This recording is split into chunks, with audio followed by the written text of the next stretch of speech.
by you keeping it inside, you're just like eating yourself up. Even though you wish it didn't happen, that's not enough. Abuse has already, I feel like, taken so much from you. By you staying silent, they just continue to take more. Yes, this happened to me, but it's not going to define me. Hey, Alreen, thank you for being here. Welcome to the show. Oh, thank you so much for having me. I'm excited to be here. Yeah, absolutely. We were just talking right before we hit record. And one of the reasons why I was just so excited to have you on the show is because your book, Fired Up, Fueling Triumph from Trauma, I think is right on time for so many of my listeners. I've recently, as I shared, have gone through a pivot in my brand and particularly honing in on divorced women and supporting divorced women. It's just what this show is about. And I know from personal experience, my divorce was one of the most traumatic things outside of my father passing away at 30, one of the most traumatic things that I had ever gone through. And so I would really just love to kick this off by sharing what led you to writing Fired Up. What led you to this point? So it's my own source of trauma. Mine was childhood abuse by the hands of my father. He was abusive in all the ways. He was physically abusive, he was emotionally abusive, and he was sexually abusive. And I believe we're all born with this innate power, but things might happen along the way. For me, it was childhood abuse, and that left a lot of shame and fear, which is one of the consequences of sexual abuse. And so as I got older and I carried this weight and I've been able to overcome it, I wanted to write a book to share my story so I could help other women know that you might be feeling stuck, but there's a way out. You don't always have to be stuck. It's a circumstance that occurred in your life, but inherently you were born with this power we could all get back. And that's why your story is just, God, it's so damn inspiring. I listened to you, I watched on your website, I watched your intro trailer, like YouTube piece that you did. And I just, God, when you said describing the abuse and then when you threw the sexual abuse piece in there, my heart just sank even further than what it was. So I think for me, my question for you is, how did you ever learn to trust men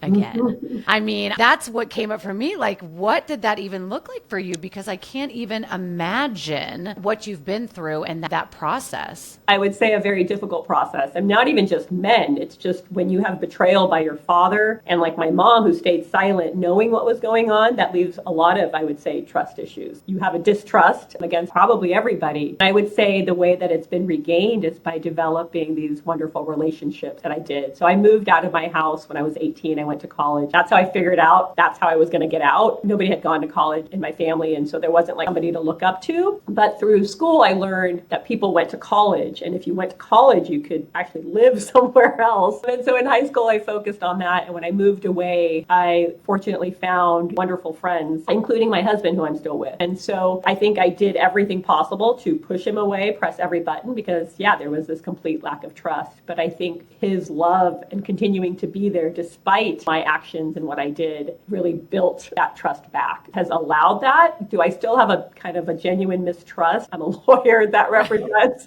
people, so I kind of go in with that. I guess I've used that to my advantage, but I've also realized there's so many wonderful people out there. You might just not have encountered that one yet. And I know that, and the reason why I wanted to kind of talk about this is because I know a lot of women listening to this, even though obviously the circumstances are different, but when women come out of divorce, particularly if they've been with a partner who abusive or just verbally, physically, any of it, or maybe they had some narcissistic tendencies or whatever that looks like. I know for so many women, like just learning to trust again or learning to open up their heart again because so much fear around getting hurt, it can be really paralyzing. And so I'm just curious, what advice would you give that woman who has maybe coming out of divorce that was very traumatic for them? How do they turn that into their triumph? So I think it's really taking it back and looking at yourself. I think so, for example, I had a relationship I did with my father, and then I was in a horrible, very abusive relationship with a boyfriend. I mean, I was young and in high school, and he was very abusive, and same thing, called me every vile name. And I stuck with him. I thought I was in love. That was my first relationship. And then I met my husband. And for us, like I said, I pushed every button. There was this lack of, looked at me the wrong way, and I thought he was lying. And we went to couples therapy, and it was the first time he told me he was afraid of me. And I had never considered considered that. Like that kind of shocked me because I was always the terrified one. I was never the one to terrify anybody. And so it was the first time I looked at myself, like what was my role? What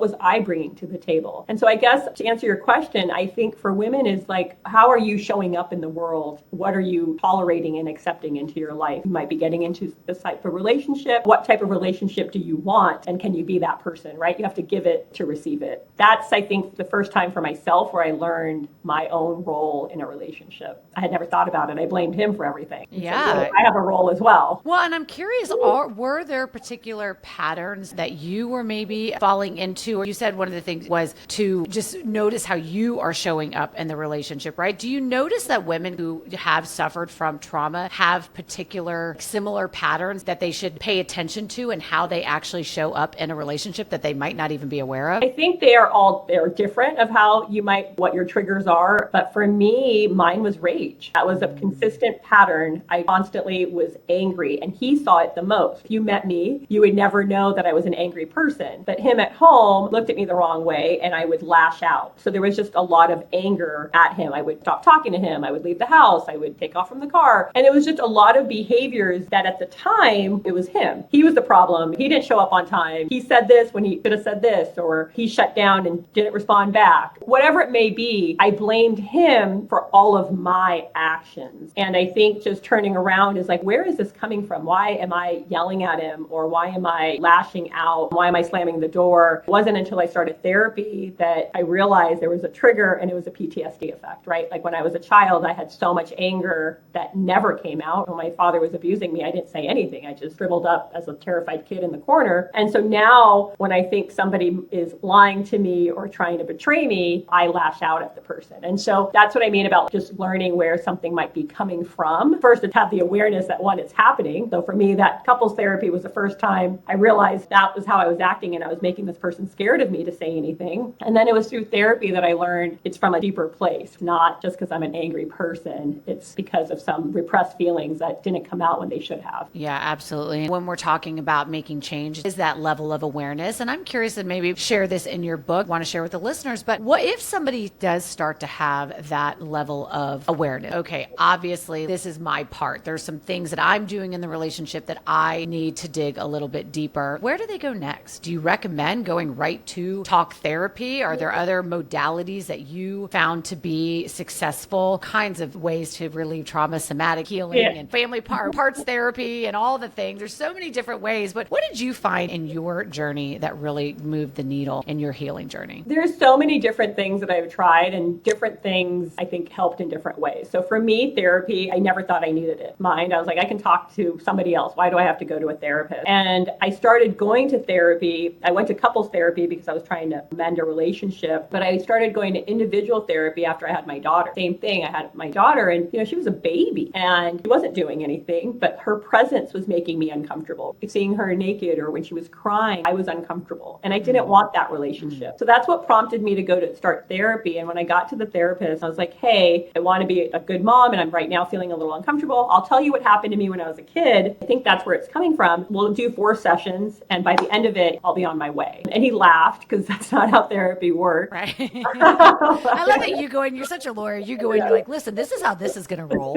I'm going to do 4 sessions and you're going to solve everything. And if not, that's it. Your therapist is probably like, okay. Okay, lady, yeah. So, and that's how it started. It was just processing kind of what I was experiencing and then trying to understand where it might be coming from. So yes, I highly recommend a therapist to people. And there's different therapists for everybody. I think sometimes people will go to a therapist. I did talk therapy or there's no agenda. I just go in and talk about what I'm going through. But sometimes people go to a therapist and they're like, well, it didn't work. And it's like, well, it might not have been the right therapist for you.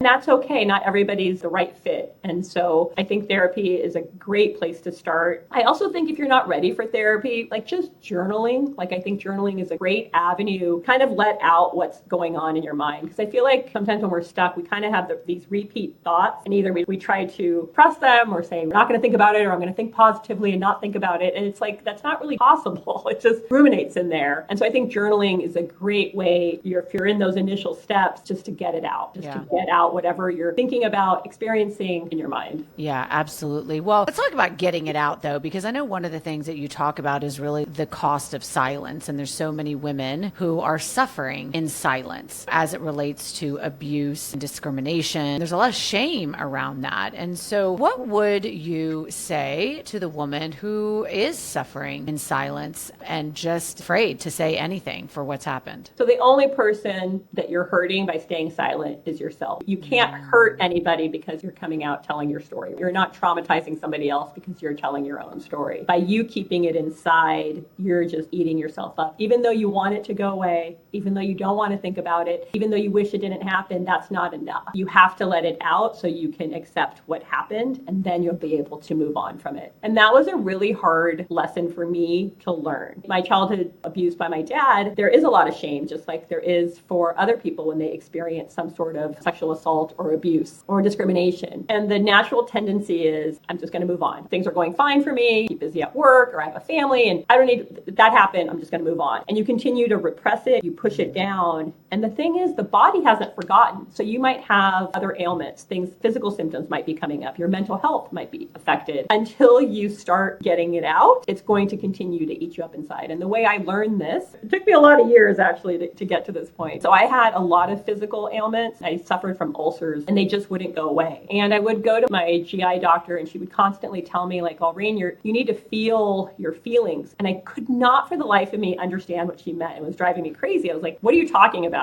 I'm very angry right now, so I know I'm feeling it.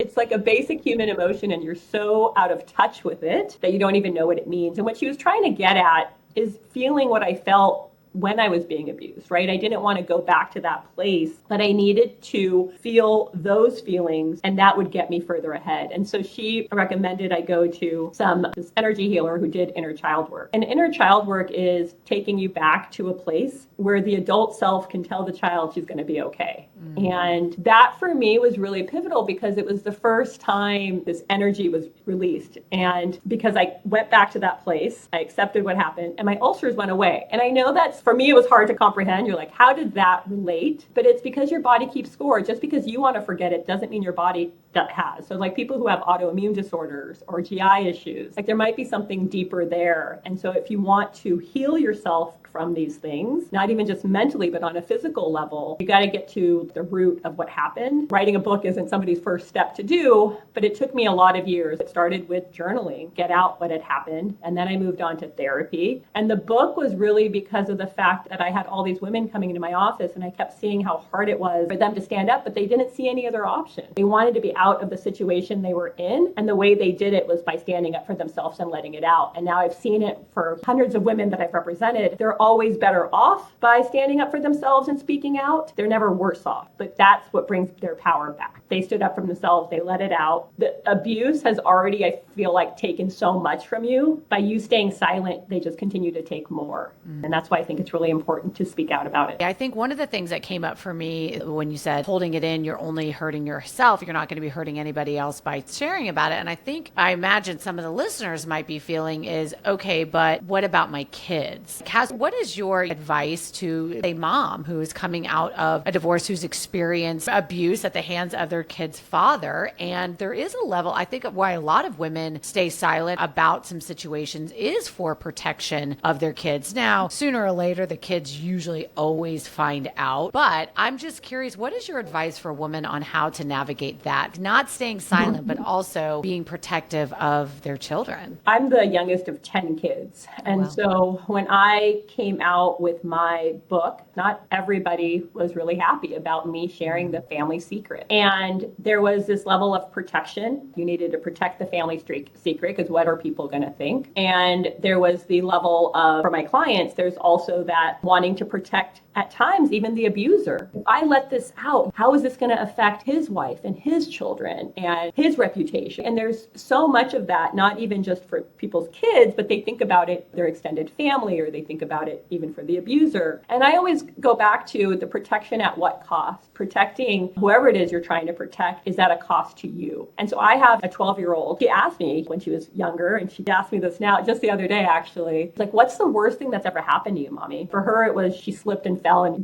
cracked her head. And I hope that's the worst thing that ever happens to her. And to her, I told her, you know what, sweetheart, I don't think you're ready for us to have that conversation, but when you're older, we'll talk about what was the worst thing that happened to Mommy. But Mommy's daddy wasn't really nice to her, and we'll talk about that when you get older. And so now she's 12, and she's like, Mommy, are you ready to talk about it? I'm 12 now, I'm going to be 13. Can we talk about what was the worst thing that happened to you? Okay, sweetheart, how about this? I go, when you're ready to read my book, when you feel like you can pick it up and you want to read it, we'll have that conversation then. So I think with respect to your kids, I don't think you're protecting them by keeping your life a secret. You're showing them how resilient you are by overcoming it, or if I leave in the father because I didn't want you to be in that situation. I wanted to protect you, or whatever it might be. I think it shows them how to stand up for themselves because you did it. And I think that for women who do speak out, it's not only for yourself, you allow the next person to come forward because people know they're not alone and they can do it too. So I don't think I'm protecting my daughter by keeping it from her. I do think there's age appropriateness of when you're going to have these conversations. I don't think it's age appropriate now because she's not interested in knowing about it. And to me, she's interested when she picks up my book that she knows I wrote. And I've told her just the surface, like, he wasn't the nicest. We had a very different family life than the one you see at home now, and having those conversations with her. But I always ask people, like, protection at what cost? Absolutely. Yeah, I mean, there's definitely some things that went down in my marriage that I don't share publicly and don't share with my kids, but I do think that one day they will, I'm sure, just figure it out, and we'll have to have that conversation then for sure. Well, switching gears a little bit, because I know part of what you're on fire for as well, which I love, is really helping women who are facing discrimination or harassment at work. And I'm just curious, like, I think that we always think about discrimination and harassment at work for like a male to a female, but that is not always the way it goes down. And I want to talk a little bit about like female to female harassment. Maybe, God, I've been so out of the corporate America for a while now. Maybe I'm wrong, but I would imagine that that is a type of harassment or discrimination that can a little bit fly under the radar just because it's not what we would traditionally. Is that something that you see in your practice? And maybe what are some things that somebody is feeling that and listening to that I want to talk about because I want to validate it, and maybe what is your first step to navigating that without getting fired? Sure. So I don't see it so much in the sense of female to female harassment. I don't see that in my practice very often. What I do see is that you go to a female maybe for protection. You report to the female, you're seeking help from the female, you want the female to be the upstander, and you don't receive that. One, it feels like you've been betrayed because you're like, wait, you're supposed to be the one supporting me in this situation. And then you don't get that. That is really hard for people to understand. And I think that comes from this woman had to do whatever she did to get to this position. And she now really afraid of losing it. And there's fear attached to, well, how is this going to affect my job? Am I then going to be chopping block myself? So I see that more often, is that where there's this expectation of the woman to be the upstander and she's not. You have this expectation of them to do more than they are. I'm just so curious. What do you recommend as like somebody who is experiencing something like that in the workplace? Where do they go then? You're right. Like sometimes you can't trust somebody. You think, oh, as a female, guy should be able to go tell, and then you end up getting totally screwed. So I'm just curious, what do you, even from like a legal perspective, what do you recommend someone's first step is? So from a legal perspective, that's not allowed, right? If you report misconduct, you should not have any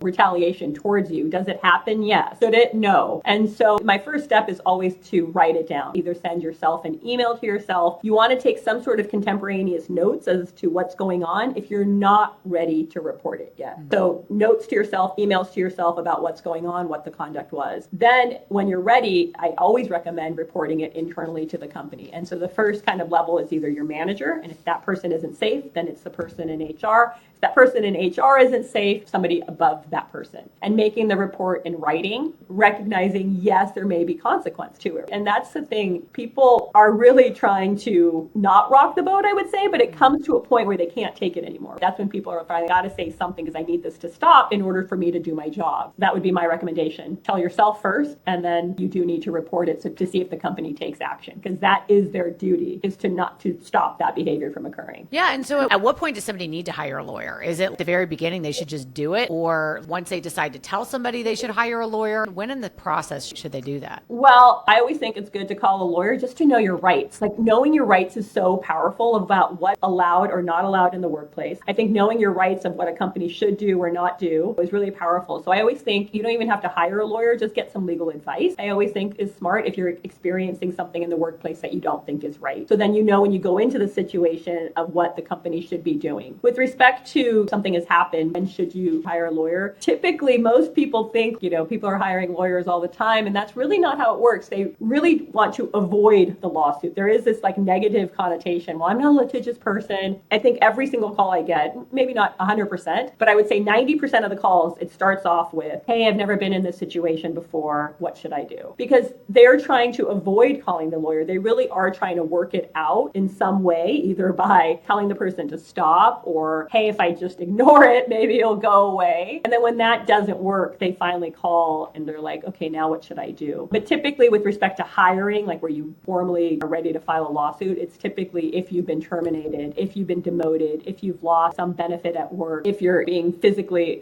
assaulted in some way. Those are all good times to probably hire a lawyer to represent you. Well, you mentioned though, one of the things I just want to clear up that you did mention, what I love having these types of conversations is I think a lot of times what intimidates women in this process is they genuinely don't know. Like I can remember when I was getting divorced and I was like, okay, I knew that I needed who I would go talk to would be a divorce lawyer. There are divorce lawyers. I didn't know the retainer. I didn't know I could get legal. I didn't know any of it. And so then like not knowing any of that, it just kept me paralyzed. And then once I started asking some questions like, okay, well, this process is intimidating as I thought. I love kind of asking some of these basic questions for those who are like, who have no idea. So a minute ago, you mentioned you don't have to hire the lawyer. You could just get some legal advice. Well, of course, for somebody who doesn't understand that, how certain lawyers, or maybe do you in your practice, you just have like an hourly fee that someone could just call and have like a consult call with you? Is that something that is available? Or is that usually how that works? We do free evaluations. So you don't always get to talk to me, but if you call in and if you're experiencing something at work, I'll typically call you back. I just got off a call this morning. The person described their situation and I'm just advising them as to like, not ripe yet. This is what you should do. Kind of what I told you right now, like write it down, document it, report it, whatever it may be. And then if you feel any adverse action, call me back. Lawyers that are on the plaintiff side, so we represent employees, typically work on a contingency fee basis, meaning there's no charge. And a lot of people think that like, if I go to a lawyer, it's going to cost me all this money. And typically that's not the case. Lawyers will provide free evaluations or free consultations. And the reason being is that public policy wants you to report this conduct. Public policy doesn't want you to be in this type of work environment. There's a statute that entitles lawyers to get paid for doing these types of cases because we recognize it's important and we don't want people not to get representation because they can't afford it. So lawyers that do this type of work typically don't work on an hourly basis. They work on a contingency fee basis. Well, thank you for breaking that down because again, like I said, I consider myself a smart woman, but I'm not invested in the legal process. I just don't really know. What is the type of lawyer that somebody should look for? Okay, so it goes in the broad category of employment law. So if this is in the employment arena, it goes in the broad category of employment law. However, in employment law, there's the people that represent employers and they represent the large companies. And then there's the firms that represent employees. So you're looking for an employee firm, somebody who specializes in just represent employees. And those, we call them plaintiffs because you're the one bringing the lawsuit. And so they're plaintiffs employment lawyers. But from like a web search, if you type in employee rights attorney, discrimination lawyer, sexual harassment lawyer, sexual assault attorney, you will all get a plaintiff's lawyer, somebody who represents just employees. Yeah, that's what I was getting at. Because I know someone listening to this is like, okay, what do I Google? Just tell me what to Google and what I look up. Yes, exactly. Yeah. Okay, let's switch gears just a little bit. I really want to talk about your book, Fired Up, Fueling Triumph from Trauma. Really, who is this book for? So it's for any woman who is trying to figure out how to speak their truth. You're in this stuck, you feel really powerless and you're not really sure what to do. It really is telling you my story of how I did it and hopefully showing you how to find your voice and speak your truth so you can also triumph from your trauma. I love that. And what are maybe some of the steps or some of the kind of takeaways, actionable items that someone can expect from diving into it? Sure. So one is you have to have the awareness that something happened to you. You have to stop saying, I want to forget about it. It didn't happen. I've moved on from it. I'm really successful. I'm very functional. I don't need to dwell on the past. I need to get over it. You need to change that to come to, yes, yes, this happened to me, but it's not going to define me. So that's like, I feel like first step that I'm trying to get at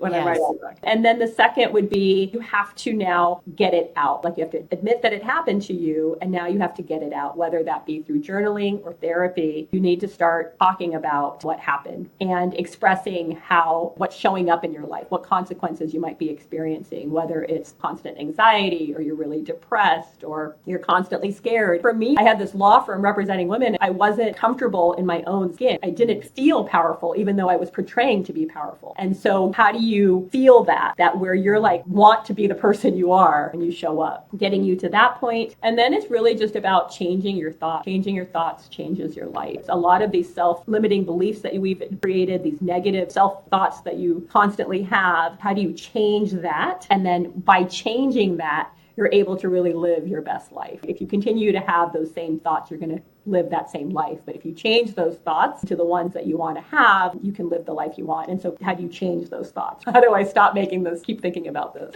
Yeah, so how do you? How do you start? Because you're right. I mean, God, we can get so stuck in a loop. Thoughts, we have 60 to 80,000 thoughts a day. And we can go down this dangerous path of starting to believe that they're all true. And our perception is our reality. Sometimes we're like, yeah, stop the negative thoughts. Someone who's in that cycle right now is like, okay, Alreen, that sounds cool, but like, yeah, how do you do that? Well, for me, it was even just realizing that you could do that. Thoughts aren't true. My thoughts don't make me. So it kind of goes back to that awareness piece. Like you even have to know that you're having them to even change them. And then identifying what they are. What are all these things that you tell yourself? That I'm not loved, nobody will love me, I'm not powerful, I'm not deserving, I'm not worthy, whatever they may be, you write them all down. And then what is the thought that you want to have? I'm very powerful, I'm very inspirational, I'm beautiful, I'm very smart. People want to listen to what I have to say. And then identifying what those thoughts are, kind of identifying what that would feel like. When you have those thoughts, what does that feel like for you? And then it's sitting, essentially, there's these meditations, and you think those thoughts, you feel those thoughts, and you have those thoughts when you kind of get out of the meditative state. And then I also think it's really important to kind of click out of it. If you know you're having them, then when you might be in a situation, it starts creeping up, you have to change it. When you start saying, well, I can't do that, that's not possible for me. Recognize you just said that. I'm choosing not to do it right now. Yeah, Right? yeah, exactly. Well, you had mentioned a little bit about how your unresolved trauma showed up for you in your relationship with your husband. I'm curious, what were some of the areas, and looking back, that maybe you were fooling yourself and thinking, oh, I'm fine, and just whatever, it's fine. But maybe in looking back, were there other areas in your life, by not talking about your trauma and not working through it, that it was affecting in a negative way? I think just relationships, not just even with my husband. I think just relationships with friends. I have really good girlfriends. Maybe I pushed some other people away. It was relationships at work where people weren't wanting to listen to me because they cared about what I had to say, but they were scared of me, right? Like, is she going to pop off on me? And it was affecting me that way. I was like this angry person that people weren't sure if they were going to set off, as opposed to, hey, I want to listen to what she has to say because I think she has really good points to make. And that's really kind of how I've shifted in my practice and how I feel like I've evolved. Is first started practicing law 20 plus years ago. The people that I was going up against, they would trigger me and piss me off, and I would just pop off. I'm still mad about what they did, but I'm not popping off on them. I'm recognizing that I'm angry about what they did, but I'm able to articulate myself very passionately, but without telling them to go to hell. Yeah, exactly. You just leave out the expletives. Yeah, that's exactly. I totally get that. Well, I'm curious, like, for you obviously talked about some of the areas in your relationships have improved. What now tools do you have in your tool belt? What are the things, and you know this from doing personal development, it's not that you're ever done with doing the work. It's just the layers. We know this, it's the layers. And in fact, I always say, it's good God, sometimes I wish I would not have started personal development because now I know too much, okay? What are some of your tools that you have? Obviously, you mentioned like maybe some journaling and some meditation. Are there some other go-to tools that you have in your toolbox when you are triggered, when you do start to have maybe some of those negative thoughts, or you start to brings you right back to that trauma? Because I know in doing healing work like that, especially as it relates to trauma, I mean, that's what keeps people from wanting to do it, is because you have to like relive it over and over again. That can be extremely painful. And so now, even though you're obviously through a lot of that healing work, I'm sure you still have moments that you relive it all over again. What tools do you have to kind of navigate that? For sure. So I want to address a couple points of things that you just said, and then I'll get to the tools. One, for anybody who thinks this is overnight process, I'm going to do some personal development, and today I'm going to do it, and tomorrow I'm going to be great. That's not how it works. It's definitely a journey, and there is no end point. But what I can tell you is you start doing it, like you just said, now I know too much and I can't stop. Yeah. I really think of it as a drug. Like it's like a high. Like you know you can do something to change the situation you're in, and you want that. And yes, there's always going to be something else that comes up. Right now, my daughter's going to be entering teenage world. Well, that's bringing up a whole host of issues. Right.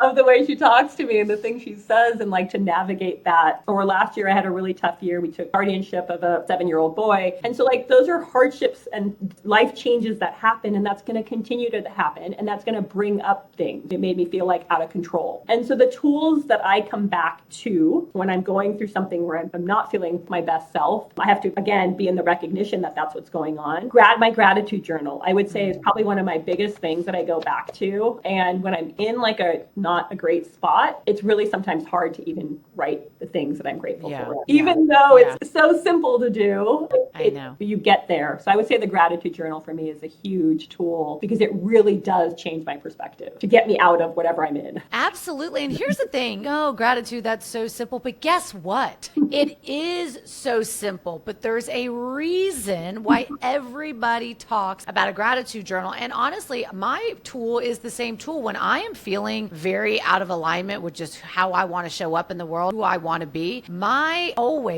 tool that I go back to is intentionally creating that quiet time for myself in the morning. I talk about this all the time in the show. I get up an hour before my kids get up so that I could literally just sit and collect my thoughts and be with my feelings and write the things I'm grateful for. And that is what centers me. And I think that there's just so much power to that. Of really just, it's simple, but it's also so incredibly powerful. Yeah, 100%. Yeah. So that's what I always go back to. It's like, yeah. When I first started, it was like, okay, like 5 minutes. And then I started really seeing that I just feel better. I feel grounded. Even just on a daily practice, I just feel like my day is set up a little bit more. So that's been a huge game changer for me. Well, I'm just curious, we start to wrap up here too. I'm curious, how has it been for you, or what kind of guardrails, or how do you check yourself, I guess is what I'm asking, as it relates to your daughter? You have a daughter, right? And I know as moms, we are very protective of our daughters. How are you checking yourself and not projecting maybe kind of your fears and what you've been through as she starts to be a teenager? She's going to be around other men or boys, or even I think about, God, even when my daughter goes over to like a sleepover at a friend's house, I'm a very paranoid. I think the worst about everything. Okay. I'm always like, oh my God, she's going to go over there and dad's going to like, she's going to get molested and like all the things. I just go there. And so I'm curious for you, how do you check yourself and not going there, particularly as it relates to your daughter? I can't say I don't go there, but right? You're like, I do go there. Okay. I go there all the time. Yeah. The therapist I go to, and it's the same therapist I've been seeing that I mentioned, he specializes in child development. So if I am experiencing something with my daughter, I talk to him about it. And then he kind of checks me as to like, well, that's your thing. That's not her thing. That's not where she's going. With respect to sleepovers, going to people's houses, that I definitely go there, especially in the type of work that I do. You can't help but go there. Knowing the parent, I got to go over myself. You can't just sleep over it. I got to know what's happening. And I think just really developing that relationship with my daughter that she trusts, and we have that where she can talk to me about everything is really important. Where I acted inappropriately the other day, I forget what happened, but I was just really angry at her, and I said something that wasn't okay. Going to her and saying, hey, I'm sorry I reacted that way. I'm not sure what set me off, but I'm really sorry I reacted that way. She should know that you also make mistakes. And yes. And then I always say, trust your gut. You know what I mean? Sometimes parents are like, oh, well, I don't want them to think paranoid. And it's like, if something makes you uncomfortable, it's okay to say, no, we're not going to do that. Trust your gut and not put your kid in that situation. I think it's okay to be a little extra paranoid. I don't think it's a problem. I do too. And I think, Avery, just my daughter and my kids just kind of know. I think there's a lot of parent pressure out there, though, like almost like peer parent pressure, because I'm like, Avery's always like, well, their mom is letting them walk home from school. And I've just had to really be okay with saying that's fine that they're okay with it, but I'm not. And what I've found by having those conversations with my daughter is she knows that if it's after dark, she's 13 years old. I'm not okay with her walking across the middle of Midtown Atlanta with her girlfriend. Like, that's not, and she just doesn't even ask me anymore. anymore because she knows that she's not going to be able to do it. Exactly. So, yeah. Yeah, the other day she left for a walk and she didn't tell me because I was on a call. And so, I took the car and I drove around town looking for her. And I showed up at her friend's house and she's like, "What are you doing?" And I'm like, "Well, you didn't tell me where you were going." Yeah, so that's on you. So next time, tell me where you're going and mom won't show up. Okay. Yeah, that's right. I love it. Oh my gosh. Well, this has been amazing. I really just want to honor you for having the courage and the bravery to share your story and your trauma and being the light for so many women that need that inspiration, need a little bit of your courage so that they can also stand in their power again. And so where can the listeners find you? Where can they find your book? All the things. So you can find me on my website. It's alreen.com, ALREEN. There's a link to my book on my website. So you can find me there and happy to talk. Thank you so much for being here. I really appreciate you. Oh, thank you so much for having me and having this platform. Absolutely.